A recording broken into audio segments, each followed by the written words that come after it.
अभी तक हम बहुत सारी चीज़ें देख चुके हैं ऑटोमेटा को लेकर के।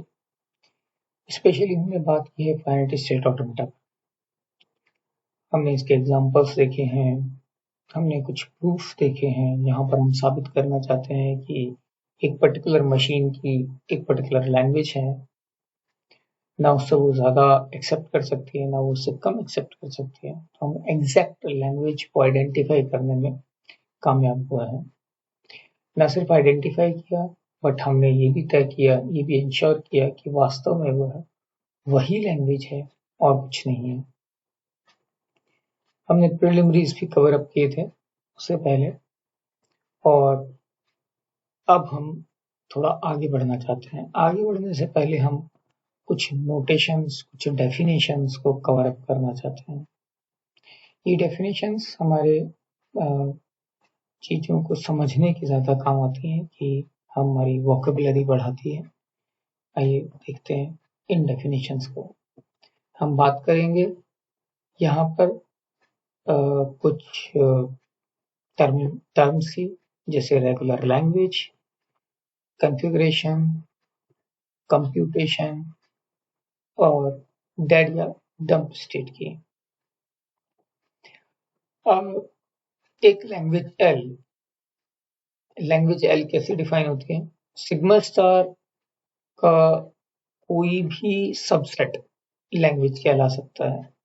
सिग्मा स्टार का कोई भी सबसेट लैंग्वेज कहला सकता है। Any subset. But the question is कि क्या सभी सबसेट जो हैं वो रेगुलर होते हैं? रेगुलर का मतलब क्या होता है? रेगुलर का मतलब होता है कि जो वो लैंग्वेज जो फाइनाइट स्टेट ऑटोमेटा से, किसी फाइनाइट स्टेट ऑटोमेटा से एक्सेप्ट हो जाए, उसको हम रेगुलर लैंग्वेज कहेंगे। तो हमारा सवाल ये बनता है कि क्या सारी सेट्स, सारे तरीके की जो लैंग्वेजेस हैं, ये सब की सब रेगुलर है? ये सब की सब किसी न किसी फाइनाइट स्टेट ऑटोमेटा से पहचानी जाएंगी कि नहीं पहचानी जाएंगी? तो हम ये सवाल तो हम बाद में करेंगे, लेकिन ये सवाल एक इंटरेस्टिंग सवाल है जिसे हम आगे देखना चाहेंगे। नेक्स्ट वर्ड है हमारा कॉन्फ़िगरेशन। कॉन्फ़िगरेशन हमें क्या बताता है? कॉन्फ़िगरेशन हमें मशीन की करंट स्टेट को समझने में मदद करता है, यानी कि मशीन अभी इस वक्त क्या, कैसी है, क्या कर रही है, इस चीज को दिखाता है कॉन्फ़िगरेशन। तो कॉन्फ़िगरेशन एक स्नैपशॉट है मशीन का। कैसे है वो हम भी देखेंगे। हम ये देखेंगे कि मशीन किस तरीके की दिखाई देती है, तो हम उस मशीन की एक विजुलाइज करने की कोशिश करेंगे कि मशीन कैसी दिखाई देती है, जब वो प्रोसेस कर रही होती है तो वो हमें कैसी दिखाई देती है। और स्नैपशॉट्स को जब हम बात कर रहे हैं कि कॉन्फ़िगरेशन एक स्नैपशॉट है, तो ये क्या दिखा रहा है? ये एक पर्टिकुलर टाइम पे मशीन क्या कंप्यूट कर रही है, क्या उसके पास बचा हुआ है, कितनी स्ट्रिंग जो कंज्यूम हो चुकी है, वो कंज्यूम होने के बाद में तो आप एक पर्टिकुलर स्टेट पर पहुंच गए, कुछ बची हुई स्ट्रिंग होगी और मशीन पर्टिकुलर किसी एक स्टेट में होगी। यही कॉन्फ़िगरेशन है। तो हम कह रहे हैं कि हर एक प्रत्येक कॉन्फ़िगरेशन जो है वो क्यू क्रॉस सिग्मा स्टार का एक एलिमेंट होता है, जहां पर क्यू एक करंट स्टेट है मशीन की, और सिग्मा स्टार जो है वो एक स्ट्रिंग है, और string is the left out string, बची हुई स्ट्रिंग है जिसको कि प्रोसेस होना है मशीन पर। तो ये हमारी कॉन्फ़िगरेशन का मतलब था। अब कंप्यूटेशन हम कैसे दर्शा सकते हैं? यदि हमें बात करनी है कंप्यूटेशन की, कि कंप्यूटेशन मशीन पर कंप्यूटेशन दिखाए कोई हमें, तो हम क्या कर सकते हैं? हम इन कॉन्फ़िगरेशंस को एक सीक्वेंस में रख सकते हैं। ठीक है, अ सीक्वेंस ऑफ कॉन्फ़िगरेशन। तो हम कॉन्फ़िगरेशंस को सीक्वेंस में रख देंगे तो हमें समझ में आ जाएगा कि मशीन ने किस किस तरीके से उस चीज को कंप्यूट किया है। और फाइनली हमारे पास आती है एक डेड या डंप स्टेट। ये डंप स्टेट क्या है? डंप स्टेट या डेड स्टेट एक ऐसी स्टेट होती है जहां पर जाने के बाद में आप ऑटोमेटा को किसी भी तरीके से फाइनल स्टेट पे नहीं ले जा सकते। ठीक है, तो वो स्टेट डंप स्टेट कहलाती है। आइए हम इन पे थोड़ा सा खुलकर बात करते हैं। उससे पहले एक एग्जांपल देख लेते हैं ताकि इन सब चीजों पर हमें बात करने में थोड़ी सी आसानी हो।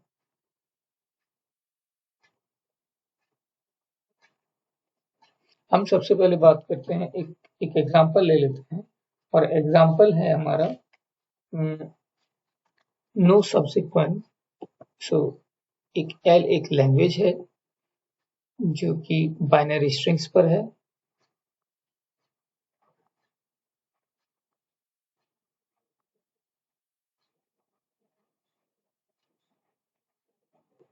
सो हमारे पास यहाँ पर सिग्मा क्या है, 0,1। ये हमारा सिग्मा है। Okay, such that W does not contain 1,1 as substring. W does not contain 1,1 as substring.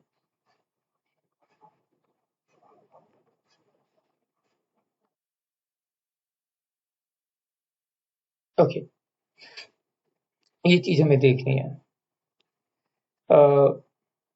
अब जब हम इसे बनाने जाएंगे तो हम सबसे पहले स्टेट्स का पता करते हैं कि स्टेट्स कैसी हो सकती हैं, क्योंकि हमें एक ऐसी लैंग्वेज बतानी है, एक ऐसी लैंग्वेज बनानी है, एक ऐसी मशीन बनानी है जिसकी जो जो भी सबस्ट्रिंग एक्सेप्ट करेगा, जो भी स्ट्रिंग एक्सेप्ट करेगा, उसमें 1,1 एज अ सबस्ट्रिंग नहीं होनी चाहिए।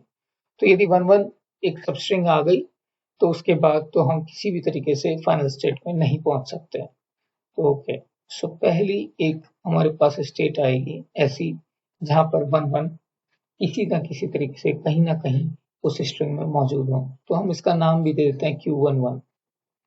तो ये कैसी स्टेट है, स्टेट corresponding to उन सभी स्ट्रिंग्स के करस्पॉन्डिंग है ये स्टेट जिनमें 1,1 है, corresponding to the strings having 1,1 as substring।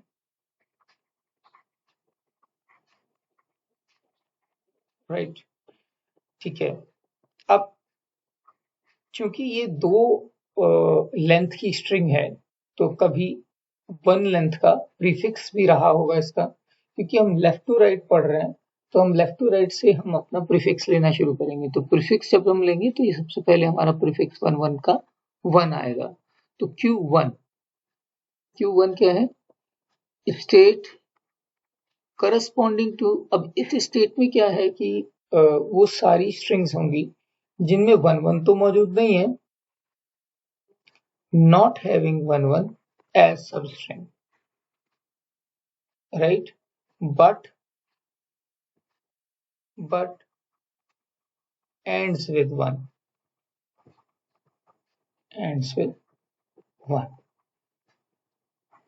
right? ये वो सभी स्ट्रिंग्स हैं जिनमें 1,1 नहीं है लेकिन उनके आखिर में एक 1 है। और फिर हमारे पास में आती है Q0। Q0 हम वो स्टेट्स मान रहे हैं, स्टेट corresponding to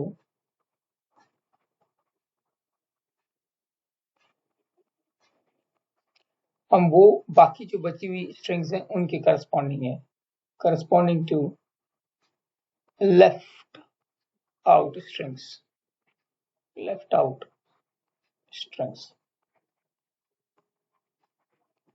जो इन दोनों में से किसी में भी कवर नहीं हो रही है, वो Q0 में कवर हो रही है। आइए चलिए बनाते हैं इसको। क्योंकि एप्सिलॉन जो है ना तो 1 पे एंड कर रहा है ना उसमें 1,1 एज सब स्ट्रिंग है, तो एप्सिलॉन Q0 का पार्ट होगा। तो हम Q0 जो है हमारी इनिशियल स्टेट भी होगी। ऑफ कोर्स Q11 हमारी जो स्टेट है हमें 1 1 को एक्सेप्ट नहीं करना है, जिसमें भी 1 1 एज अ सब स्ट्रिंग हो, तो डेफिनेटली Q11 हमारी फाइनल स्टेट नहीं है। Q1 और Q0 हमारी फाइनल स्टेट हो सकती है, क्योंकि Q11 में 1 1 एज अ सब स्ट्रिंग है और हमें वो सभी स्ट्रिंग चाहिए जिनमें 1 1 एज अ सब स्ट्रिंग नहीं होगा। तो Q0 भी हमारी एक फाइनल स्टेट होगी। Q0 भी हमारी फाइनल स्टेट होगी, क्योंकि ये भी एक्सेप्टेबल है। इसके बाद यदि 0 आता है तो आप इसी पे मौजूद रहेंगे, ठीक है, क्योंकि इसके लास्ट में ना तो 1 आ रहा है, ना तो इसमें 1 1 एज अ सब स्ट्रिंग है। ओके, यदि हम 1 रिसीव करते हैं तो डेफिनेटली इस स्ट्रिंग के लास्ट में 1 है, तो अब हम कहां पर होंगे? Q1 पर, और Q1 भी हमारी फाइनल स्टेट है, क्योंकि इसमें 1 1 एज अ सब स्ट्रिंग नहीं है। अब यदि यहाँ पर हमें 0 मिलता है तो हम कहाँ जा सकते हैं? हम यहाँ जा सकते हैं, क्योंकि अब लास्ट में, इस स्ट्रिंग के लास्ट में 0 है, ना कि 1। और यदि एक 1 और मिल जाता है हमें किसी भी तरीके से, मान लीजिए एक 1 और मिल जाता है, तो अब हम आ गए Q11 पर, Q11 पर, क्योंकि अब इसके लास्ट में 1 1 मौजूद है। लेकिन यदि 1 यहाँ से मिलता है हमें, तो अब हम कहाँ जाएंगे? अब चूंकि 1 या 0 कुछ भी मिले, अब इस स्टेट में वो सभी स्ट्रिंग्स रहेंगी जिनमें 1 1 मौजूद होगा। तो हम पहला 1 1 देख चुके हैं, पहला 1 1 देखते ही अब हम इस स्टेट में आ गए। अब इस स्टेट से हम बाहर नहीं निकल सकते, इसीलिए इस स्टेट को डेड स्टेट बोला जाता है, 1 या 0। क्यों? क्योंकि अब आपने 1 1 रिसीव कर लिया है, अब आप किसी भी तरीके से इस लैंग्वेज की स्ट्रिंग का पार्ट, इस लैंग्वेज का पार्ट नहीं बन सकते, राइट? तो इस तरीके से ये एक मशीन है जिसको कि हम नाम दे देते हैं M, और Q11 इसमें एक डेड या डंप स्टेट है, डेड या डंप स्टेट है। आप देख सकते हैं, एक बार यदि हम इस पर आ गए तो अब हम यहां से बाहर नहीं जा सकते हैं। तो आपके पास में कोई भी स्ट्रिंग जिसमें कि 1 1 मौजूद है, वो अब एक्सेप्ट नहीं हो सकता। हमने फर्स्ट 1 1 देखते ही तय कर लिया कि अब इसमें 1 1 आ चुका है, और अब ये इस ऐसी कोई भी स्ट्रिंग जिसमें 1 1 आ चुका है, वो चूंकि एक्सेप्ट नहीं होनी चाहिए, इसलिए हमने इसे डेड स्टेट बना दिया है। यहाँ से कोई भी ट्रांजिशन ऐसा हमें नहीं मिल रहा जो इससे आउटगोइंग हो और किसी और दूसरी स्टेट पे इनकमिंग हो, राइट? तो इसलिए इसको डंप स्टेट या डेड स्टेट बोल सकते हैं। ओके, अब हम बात करते हैं कंप्यूटेशन की, कंप्यूटेशन, कॉन्फ़िगरेशन, इनकी बात करते हैं। मान लीजिए हमारे पास यही मशीन है, और इस मशीन पर हम ये जानना चाहते हैं कि एक पर्टिकुलर कंप्यूटेशन कॉन्फ़िगरेशन जानना चाहते हैं। ओके, सो हमें अभी Q0 के साथ में हमें 1 1 0 करके एक कॉन्फ़िगरेशन दे रखा है। तो अब आप ये देख सकते हैं कि Q0 इसकी इनिशियल स्टेट है, और 1 1 0 जो बची हुई स्ट्रिंग है उसके बारे में हम बात कर रहे हैं। अब यहां से हम किस पे मूव कर सकते हैं? क्योंकि पहला जो सिंबल है वो 1 है, तो Q0 से 1 रिसीव करके हम Q1 पे आ सकते हैं, Q1 पे आ सकते हैं, और हमारे पास रह क्या जाएगा? 1 0। ये क्या बता रहा है? ये एक तरीके का स्नैपशॉट है मशीन का। करंटली मशीन कुछ प्रोसेस कर रही है, प्रोसेस करते हुए हमने उसके स्नैपशॉट लेना शुरू किया। तो हमने क्या क्या बताया? स्नैपशॉट्स में हमारे पास में 2 चीजें बहुत महत्वपूर्ण है, और वही 2 चीज हम यहाँ पर लिख रहे हैं। एक है स्टेट और दूसरी है बची हुई स्ट्रिंग। तो हमने दोनों चीजें लिखी हैं। ओके, अब दोबारा चूंकि 1 आ गया, तो अब हम कहां पर पहुंच जाएंगे? Q1 से यदि हमें दोबारा 1 मिलता है तो हम Q11 पर आ जाएंगे। सो Q11, और अब हमारे पास में 0 बचा। यदि हम दोबारा से कंप्यूट करते हैं तो हम वापस से Q11 पर ही रहते हैं, और अब हमारे पास में कोई भी स्ट्रिंग नहीं बची, तो हमने एम्प्टी स्ट्रिंग लिख दी।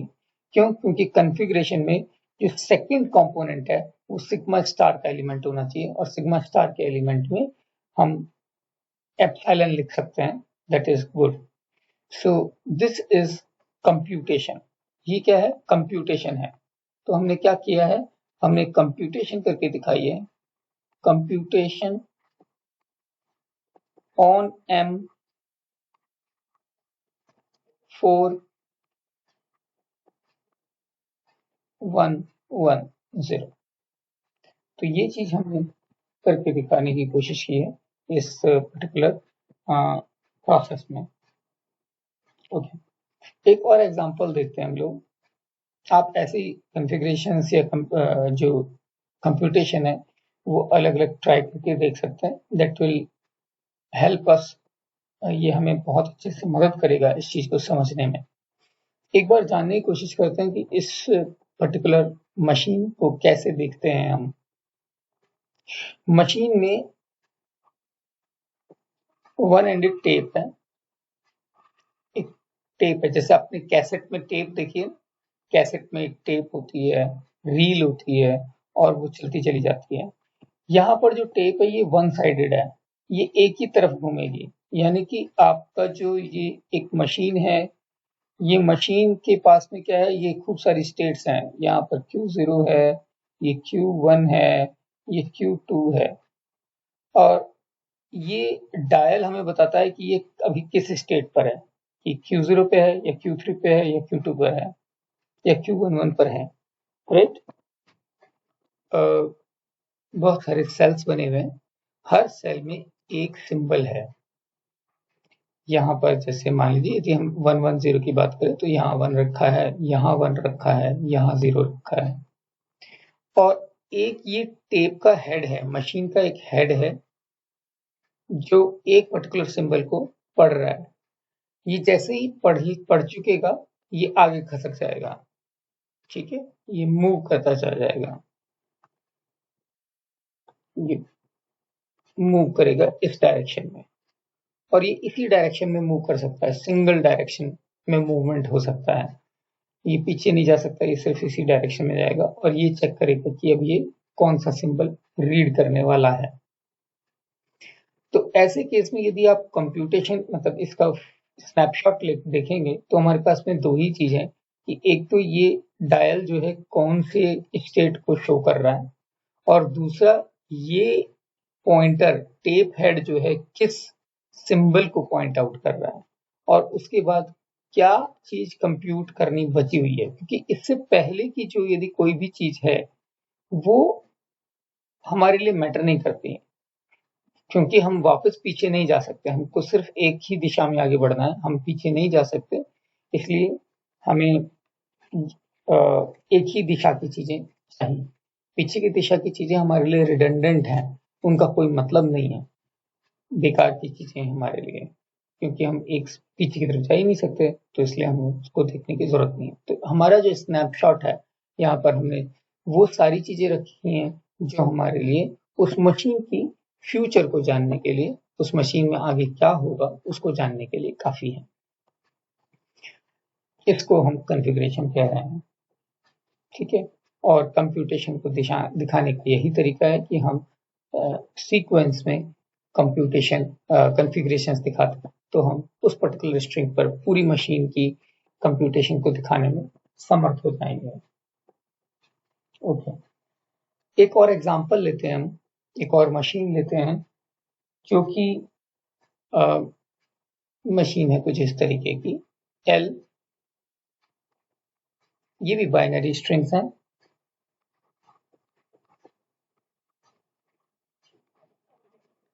बट इसकी लेंथ जो है, हर स्ट्रिंग की लेंथ जो है वो एग्जैक्टली 3 होनी चाहिए। तो आइए जरा इसको देखते हैं कि हम कैसे बना सकते हैं। ये हमारे पास एक स्टेट है, या हम जब इसको बनाने की कोशिश कर रहे हैं तो हम पहले इसमें स्टेट्स ही बना लेते हैं। सबसे पहले वो स्टेट्स या वो पर्टिकुलर स्टेट जहां पर 3 लेंथ की स्ट्रिंग्स बन रही हैं, ठीक है। State corresponding to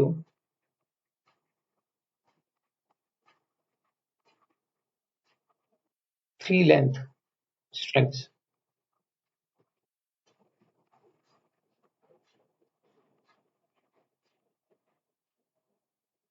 right? Q2 state corresponding to 2 length string, Q1 state corresponding to 1 length strings, and Q0 state corresponding to 0 length string, and Q4 state corresponding to 4 or more length, right? तो इस तरीके से हमारे पास में ये states आ गई। अब हम इस मशीन को बनाने की कोशिश करते हैं। सबसे पहले Q0 आएगा, क्योंकि 0 लेंथ की स्ट्रिंग उसी में एक्सेप्ट हो सकती है। तो ये इनिशियल स्टेट है और ये हमारा Q0 है। अब 0 या 1 कोई भी एक सिंबल ले लीजिए, वो सिंबल लेते ही हम Q1 में पहुंच जाएंगे, क्योंकि ये हमें उन स्ट्रिंग्स के करस्पॉन्डिंग हमें बता रहा है जिनकी लेंथ 1 है। फिर दोबारा से 0 1 लेकर के हम 2 लेंथ की स्ट्रिंग्स में कन्वर्ट हो जाएंगे और हम पहुंच जाएंगे Q2 में, और फिर दोबारा से लेंगे 0 या 1 और अब हम पहुंच जाएंगे Q3 में। और यदि इसके बाद हमें कुछ भी मिला तो हम पहुंच जाएंगे Q4 में,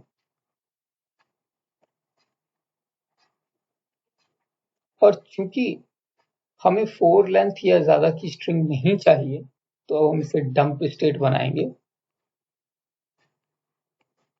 और ताकि हम इससे कहीं बाहर ना निकल सकें। चूंकि और दूसरी बात यह है कि हमारे को 3 लेंथ की स्ट्रिंग्स एक्सेप्ट करनी है, इसलिए Q3 जो है हमारी फाइनल स्टेट होगी।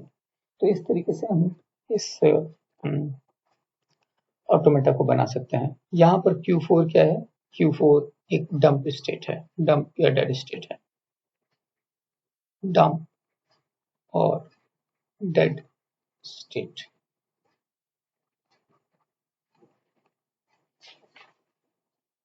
ओके, अगले वीडियो में हम जानने की कोशिश करेंगे कि किस तरीके से, क्या कोई ऐसी स्ट्रिंग्स हैं, क्या कोई ऐसी लैंग्वेज है जो किसी भी डीएफए से एक्सेप्ट ना हो सकती है। ऐसा कुछ है। दूसरी चीज हम ये जानने की कोशिश करेंगे, या यूं कह लीजिए कि इसी सवाल को यदि हम कहें तो ये कह सकते हैं कि क्या सभी लैंग्वेजेस रेगुलर होती हैं या कुछ ऐसी लैंग्वेजेस में जो रेगुलर नहीं होंगी। ये जानने के लिए हम अगले वीडियो में आपसे बात करेंगे। धन्यवाद।